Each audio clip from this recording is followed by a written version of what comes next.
রিলেশনশিপের প্রথম প্রথম। হ্যাঁ, কোথায় তুমি? আমি তো দাঁড়িয়ে আছি। আমি বাড়িতে আসছি। ও, এখনো বেরাওনি? এই তো আসছি এবার। আচ্ছা শোনো, The person you are speaking with has put your call on hold. Please stay on the line. Hello. Sorry, একটা কল এসেছিল তাই হোল্ড করলাম। আরে ঠিক আছে, আমি কি ওরকম টাইপের মেয়ে নাকি যে তুমি 1 মিনিট হোল্ড করেছো বলে আমি রেগে যাব? আসলে আমার এক্স কল করেছিল, ও আমার সাথে দেখা করতে চাইছে, কিন্তু আমি না বলে দিয়েছি আমি দেখা করব না। আরে আমি তোমার এক্স, পাস্ট, প্রেজেন্ট কিচ্ছু জানতে চাই না। আমি জানি যে তুমি আমাকে ছাড়া আর কাউকে ভালোবাসো না। আর শোনো, একটা কথা বলে রাখছি, আমি কিন্তু অন্য মেয়েদের মতো না, এটা মনে রাখবে, ঠিক আছে? রিলেশনশিপের 2 মাস পর। হ্যালো। কিসের হ্যালো? হ্যাঁ, আমি এখানে 1 মিনিট ধরে দাঁড়িয়ে আছি, তুমি কোথায়? এই তো চলে এসেছি, 10 মিনিট লাগবে।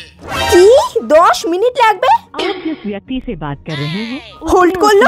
ও আমার ফোন হোল্ড করে দিল। The person হ্যাঁ বলো, একটা কল এসেছিল। এই তুমি আমাকে কোন সাহসে হোল্ড করেছো? হ্যাঁ, ইচ্ছা করে হোল্ড করেছি নাকি? কল এসেছিল তো। তোমার এত বড় সাহস, তুমি আমাকে হোল্ড করেছো? তোমার সাহস বেশি বেড়ে গেছে নাকি? আরে দরকার ছিল তাই মামি ফোন করেছিল। কি মামি?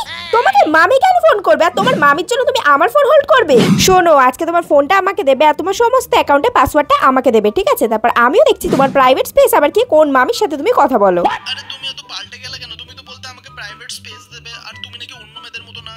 শোনো, একটা কথা শোনো, সব মেয়েরা না একরকম, কোনো আলাদা নয়, বুঝেছো? প্রাইভেট স্পেস, তুমি আসো তাড়াতাড়ি, তারপর তোমাকে দেখছি।